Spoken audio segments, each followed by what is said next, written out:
ஏதாகிலும் முன் இடர்பட்டதுண்டோ? வேதா முதல் விண்ணவர் காண வந்து பாதா ரவிந்தம் பரிவோடு நான் மேதா நயத்த மொழி பேசுவேனே.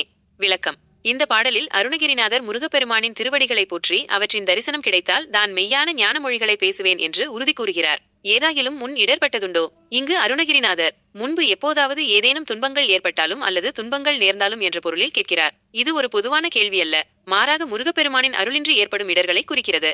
வேதா முதல் விண்ணவர் காண வந்து பாதா ரவிந்தம் பரிவோடு நான். வேதா முதல் விண்ணவர் என்பது பிரம்மா முதலான தேவர்கள் அனைவரையும் குறிக்கிறது.